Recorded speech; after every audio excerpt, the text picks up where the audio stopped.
وعلى آله وأصحابه أجمعين أما بعد فبسم الله الرحمن الرحيم عن ابن عمر رضي الله تعالى عنهما قال قال رسول الله صلى الله عليه وسلم إن هذه القلوب تنزع كما يزول الحديد إذا أثاره الماء قيل يا رسول الله وما جلاؤها قال كثرة ذكر الموت وتلاوة القرآن أو كما قال صلى الله عليه وسلم. وقال رسول الله صلى الله عليه وسلم في حديث آخر أكرموا أولادكم وأحسنوا آدابهم فإن أولادكم هدية إليكم أو كما قال صلى الله عليه وسلم. حضرات علماء کرام، برادران اسلام اور پردہ کے پیچھے سنتی ہوئی میری پیاری ماں اور بہنوں، بہت دیر سے علماء کرام کے روشن بیانات آپ نے سماعت فرمایا ہے اور شاعر اسلام کا کلام بھی آپ نے سنا ہے. آپ کے اس پروگرام کی یہ آخری کڑی ہے، اس کے بعد دعا ہونی ہے اور آپ اپنے گھروں کو جائیں گے، کچھ لے کر جائیں گے. مجھے اس بات سے بڑی خوشی ہے اور مبارکباد دیتے ہیں حافظ شفیق اللہ صاحب جو پرنسپل ہے اس مدرسہ دارالعلوم رہناپور کے، اور حافظ عبدالخالق کا ان کے برادران کو کہ انہوں نے علماء کرام کی ٹیم کو اور آپ حضرات کو مدعو کیا ہے اللہ رسول کی بات کو سننے اور سمجھنے کے لیے، پھر زندگی میں ان کو داخل کرنے کے لیے عملی جامہ پہنے. یہ اجلاس منعقد ہوا ہے مولانا حضرت مولانا ادریس صاحب نور اللہ مرقدہ کی یاد میں. ان کو اس لیے بار بار یاد کیا جا رہا ہے کہ ان کے خدمات اور کارنامے ہوں. فلاح المسلمین میں جب تک رہے حضرت مولانا ادریس صاحب نور اللہ مرقدہ میرے کمرے میں رہے، یہ کہیں کہ میں ان کے کمرے میں رہا. یہاں آئے ہیں تو میرے کمرے سے آئے یا وہ اپنے کمرے میں ہم کو چھوڑ کر آئے. اللہ نے ان کو عجیب ملکہ دیا تھا، ذہن شادی کا، مردم شادی کا، انسان بناتے تھے. جب میں ان کے کمرے میں آئے کہی کہ وہ میرے کمرے میں آئے اور ایک ساتھ ہوئے 3-4 سال لانے کا موقع ملا. اللہ تعالیٰ نے ایک توفیق دی ہے، یہ نعمت دی ہے کہ روزانے کے اعتبار سے صبح میں فجر کے بعد تلاوت کی توفیق مل جایا کرتی ہے اور اب تک یہ باقی ہے. میں تلاوت کر رہا تھا، ان کے سامنے ایک دن انہوں نے یہ فرمایا تھا کہ آپ بہت روا اور تیز تلاوت کرتے ہیں، قرآن بہت تیز پڑھتے ہیں، کیا بہتر کہ آپ قرآن کو حفظ کر لیتے. میں نے شروع سے ہی کی نیت سے قرآن آیات کو، سورتوں اور رکوع کو یاد کر کے سنانا شروع کیا. چند پارے میں نے ان کو سنایا بھی، لیکن میری بدقسمتی کا یہ کہ وہ یہاں منتقل ہو کے چلے آئے ہجرت فرما کر، میرا سلسلہ بھی ختم ہو گیا. اس اعتبار سے حضرت مولانا ادریس صاحب نور المرقدہ میرے استاد کے زمرے میں شامل ہیں اور میری نگاہ میں ان کی بڑی عزت، بڑا اکرام، بڑا مرتبہ اور مقام ہے. اور چھوٹوں کی بات بھی ماننے کا وہ جذبہ رکھتے، صرف بڑے کی بات نہیں بلکہ چھوٹوں کا کہنا بھی اگر دل کو اپیل کر جائے تو مانتے تھے. ایک دفعہ میں آیا ان سے ملاقات کرنے کے لیے، میری عادت یہ کہ بقرعید کے موقع سے یا محرم کے موقع سے جب بارہ گھر میں آتے تو ان سے ملاقات کرنے کے لیے ضرور آتے. اور مولانا مصطفیٰ صاحب نور المرقدہ جو ہمارے ساتھی تھے، کلاس فیلو تھے دیوبند میں، وہ پہلے دنیا سے چلے گئے، اللہ ان کو بڑی کی رحمت کرے. میرا نمبر اب تب آئے گا اللہ کو معلوم. تو میں کمرے میں تھا، اس آفس میں بیٹھا ہوا، دیکھا جماعت اسلامی کی کتاب رکھی ہوئی حضرت کے ٹیبل پر. میں نے ایک نگاہ دیکھا اور حضرت سے ایک بات کہا کہ حضرت روح کی طلب اور جستجو ہونی چاہیے، الفاظ اور ادب کے چکر میں نہیں پڑنا چاہیے۔ کہا بہت ٹھیک آپ کہہ رہے ہیں۔ اس کے بعد ان کی سوچ بدلی، جماعت اسلامی کی طرف سے رجحان ان کا بہت کم ہو گیا۔ اللہ تعالیٰ سے ان کے لیے اور تمام باشندگان مہینات پور کے لیے جو جا چکے ہیں دنیا سے، جن کا کچھ بھی اس مدرسے کے اندر لگا ہے، اللہ اس کو قبول فرمائے اور ان تمام جانے والے کے ارواح کو بہتر سے بہتر اور صلہ عطا فرمائے۔ میرے دوستوں اور بزرگوں، اللہ سبحانہ و تعالیٰ نے ہم کو اور آپ کو بے شمار نعمتوں سے نوازا ہے۔ اتنی نعمتوں سے نوازا اور نوازتے رہتے ہیں جن کو ہم شمار نہیں کر سکتے، گن نہیں سکتے۔ پوری زندگی ایک نعمت کا حق نہیں ادا کر سکتے۔ ابھی نعمت کی قیمت اور اہمیت کے تعلق سے مفتی ابوذر صاحب کا آپ نے ایک قصہ سنا، عبرت آموز نصیحت خیز قصہ سنا ہے۔ اگر اللہ تعالیٰ کی نعمتوں کو شمار کرنے لگو، یعنی اللہ کی ایک نعمت کا شکر بھی ادا کرنا چاہو، زندگی بھر کرتے رہو گے لیکن حق کی نعمت ادا نہیں ہوگا۔ بالکل سچ اور صحیح ہے۔ اس لیے کہ اللہ کی نعمت دائمی ہے، ہماری زندگی فانی ہے، اور فانی زندگی جو آخرت کے حوالے ہونے والی ہے، اس کے لیے ہم کو یہ دنیا کے اندر رہتے ہوئے تیاری کرنی ہے، جس طرف آپ کی توجہ مفتی ابوذر صاحب نے دلائی تھی۔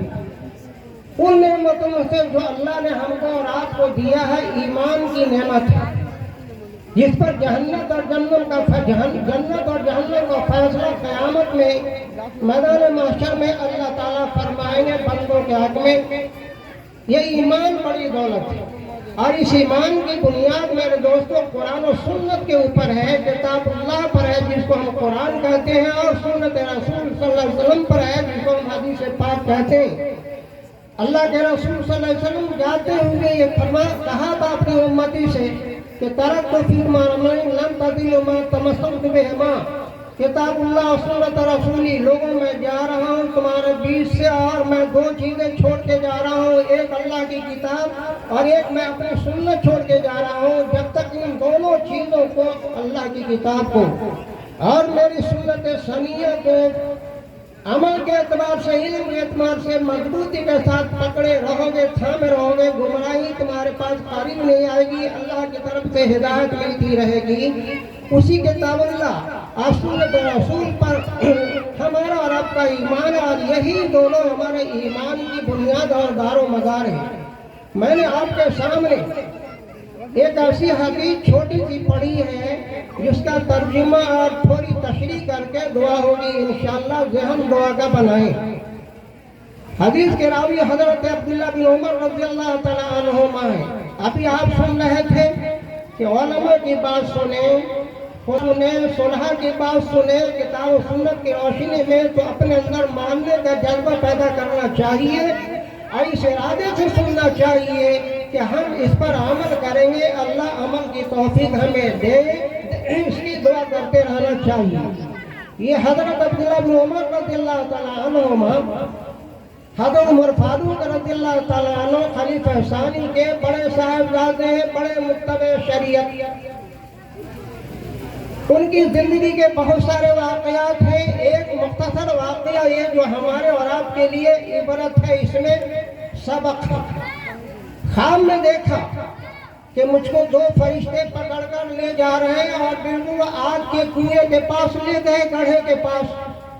میں ڈر رہا ہوں، آگ کو دیکھ رہا گی اور پڑھ رہا ہوں اللہم انی اعوذ من النار، اللہم انی اعوذ من النار، اے اللہ مجھ کو جہنم کی آگ سے بچائیے، جہنم کی آگ سے بچائیے۔ آنکھ کھل گئی۔ ایک فرشتے نے کہا بغل میں کہ مت ڈرو، ڈرنے کی بات نہیں ہے۔ جب جگے کے بعد اپنی بان حفصہ سے کہا کہ میں نے یہ خواب دیکھا ہے، اللہ کے رسول صلی اللہ علیہ وسلم سے اس کی تعبیر پوچھیے، معلوم کیجئے کہ کیا ہے۔ پوچھا گیا تو اللہ کے نبی صلی اللہ علیہ وسلم نے خواب کی تعبیر نہیں بتایا، لیکن ایک جملہ ایسا ارشاد فرمایا کہ اس جملے کو سن کر زندگی بھر کے لیے اپنے لیے حضرت اللہ بن عمر ماشاء راہ سمجھا اور عمل میں اس کو داخل کیا، اور زندگی بھر اس کے مطابق عمل کرتے رہے۔ اللہ کے رسول صلی اللہ علیہ وسلم نے فرمایا تھا کہ نعم الرجل عبداللہ بن بڑا اچھا شریف انسان ہے، صالح اور نیک پارسا بندہ ہے اللہ کا.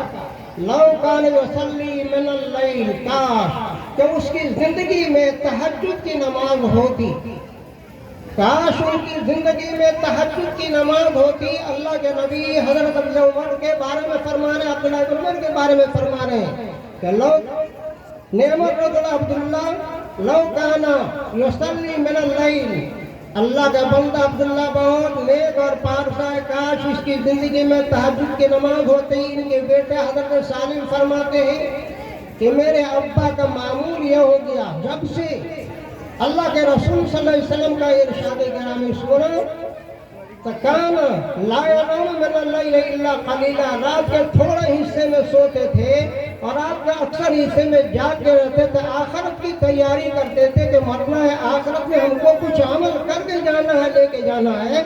اور یہ ہے کہ اللہ کے نبی صلی اللہ علیہ وسلم کی زبان سے ایک بات نکلی، آپ کی ایک خواہش ہے، آپ کا ایک منشا ہے کہ میری زندگی میں تہجد کی نماز ہو. تو تہجد کی نماز ہونی چاہیے، اور پڑھا تو پڑھتے رہے یہاں تک کہ موت آئی اور تہجد لے کر کے گئے. کاش ہماری زندگی میں تہجد نہیں، سنن نہیں، نوافل نہیں، تو فرائض و واجبات تو ہو، فرائض و واجبات کا اہتمام، اس کی پابندی تو ہو. ظاہر کے لیے فرائض و واجبات یا سنن مستحبات جو آپ سنتے ہیں نماز کے تعلق سے، چاہے روزے کے تعلق سے، حج کے تعلق سے، اور کسی بھی مسئلے کے تعلق سے سنتے ہیں، یا آپ کو معلوم کہاں ہوتا ہے؟ معلوم ہوتا ہے مدرسے میں جب اپنے بچوں کو بھیجتے ہیں، یا علماء کی زبان سے معلوم ہوتا ہے. دوستوں، یہ علماء مدرسے میں جو پڑھاتے ہیں اساتذہ، یہ پوری امت کے لیے، امت کے بچوں کے لیے دماغ ہے. اگر یہ بچوں کو دماغ نہ دے، علم صحیح نہ دے، تو ان کا دماغ آخرت کے لحاظ سے کام نہیں کرے گا. یہ مدارس اسلامیہ دماغ ہے، پوری بناتے ہیں. یہ قلب ہے، دل. قلب کا تعلق اللہ کے گھر مسجد سے ہونا چاہیے، جہاں مؤذن کی آواز کان میں پڑے، حی علی الصلاۃ، حی علی الفلاح، تلبیک کہتے ہوئے ہماری حاضری ہونی چاہیے اللہ کے گھر میں. اس لیے کہ قلب ہے وہ وہاں سے ہٹ کر اگر ہماری زندگی گزارتی ہے، تعلق توڑ کر کے گزرتی ہے، تو گویا کہ جسم تو ہے ہمارے پاس، دل نہیں ہے ہمارے پاس، دل سے ہم خالی ہیں. اس لیے ہمارا تعلق مدرسے سے بھی ہونا چاہیے اور اللہ کے گھر سے بھی ہونے چاہیے. ہماری زندگی کے لیے روح ہے اور یہی جان ہے، یہ ہمیں یقین رکھنا چاہیے. یہ ہمارا دل اور ہمارا دماغ ہے. فرماتے ہیں کہ اللہ کے رسول صلی اللہ علیہ وسلم نے ارشاد فرمایا کہ ان هذه القلوب تهتو، کہ لوگوں جو اللہ نے تم کو دل دیا ہے، تمہارے جسم کو اللہ نے مختلف اعضاء سے بنایا. ہم جانتے ہیں سارے اعضاء ہمارے جسم کے ہیں، ان میں ایک دل بھی ہے. فرمایا اللہ کے رسول صلی اللہ علیہ وسلم نے کہ دل لوگوں جو اللہ نے تم کو دیا ہے، اس کے اندر بھی میل آتا ہے، زنگ آتا ہے، اس میں بھی گندگی آتی ہے، اور ہم لوگ اس کا مشاہدہ تجربہ کرتے ہیں، اپنے شعور کے ذریعے سے ضرور کرتے ہیں. دل کیسے گندا ہوتا ہے؟ معصیتوں کی وجہ سے، گناہوں کی وجہ سے. معصیت و گناہ اس کا نام ہے کہ آدمی اللہ کے حکم کو توڑ رہا ہو، نبی کی سنت کو چھوڑ رہا ہو جس پر عمل کرنا ضروری ہے، اسی کا نام گناہ ہے. گناہ اور معصیت کی وجہ سے آدمی کا دل میلا زنگ آلود ہوتا ہے. حضرت صحابہ میں کی طرف سے سوال آیا، قیل یا رسول اللہ وما جلاؤہا، جس طرح پانی پڑتا ہے لوہے کے اوپر تو لوہے زنگ آلود ہوتا ہے، اور لوہے اپنی طاقت اور قوت کو کھو دیتا ہے، لوہے کی طاقت کمزور پڑ جاتی ہے. دل ہمارا میلا ہوگا. کہا کثرت ذکر الموت، لوگوں تو اپنے دل کو پاک اور صاف کرنا چاہتے ہو، اور صاف اور روشن دل کے ساتھ اللہ کے حضور میں حاضر ہونا چاہتے ہو قیامت کے دن، تو موت کو کثرت سے یاد کیا کرو کہ ہمیں مرنا ہے. ظاہر آدمی اپنی موت کو یاد کرے گا تو ضرور سے خیال آئے گا کہ مرنے کے بعد مومن کا یقین اس بات کے اوپر ہے کہ قبر میں حالات پیش آتے ہیں، زندگی میں حالات پیش آتے ہیں اچھے اور برے. پھر حشر کے اندر حالات آئیں گے، مناظر ہوں گے، عجیب و غریب حالات ہوں گے. پھر جنت اور جہنم کے نقشے ہوں گے، آدمی کے سامنے آ جاتا ہے تو آدمی کیا احساس بیدار ہوتا ہے اور سوچتا ہے کہ ہم کو اپنی عملی زندگی کو درست کرنا چاہیے. اس لیے اللہ کے رسول صلی اللہ علیہ وسلم نے فرمایا کہ موت کو کثرت سے یاد کیا کرو. دوسرا نسخہ یہ بتایا کہ تلاوت القرآن، قرآن کی تلاوت کیا کرو، قرآن کی تلاوت کے ذریعے سے تمہارا دل روشن اور منور ہوگا، اس میں روشنی آ گئی، اس میں جو میل اور کچیل گندگی آتی ہے گناہوں اور معصیتوں کی وجہ سے وہ صاف ہو جائے۔ کیا ہم میں سے کوئی یہ نہیں چاہے گا کہ ہمارا دل صاف رہے شریعت کے آئینے میں، ہمارا دل بالکل منور روشن رہے؟ ہر ایک مومن کی یہی خواہش ہوگی۔ لہذا مومن کی زندگی میں قرآن کی تلاوت رہنی چاہیے۔ قرآن کی تلاوت سے اللہ کا قرب حاصل ہوتا ہے، اللہ کی نزدیکی حاصل ہوتی ہے، اللہ سے ربط کا تعلق بڑھتا ہے۔ کاش قرآن کی تلاوت ہماری زندگی میں آ جائے، لیکن ظاہر ہے کہ قرآن کی تلاوت ہماری زندگی میں آئے، قرآن ہم پڑھنا سیکھیں گے تب تو۔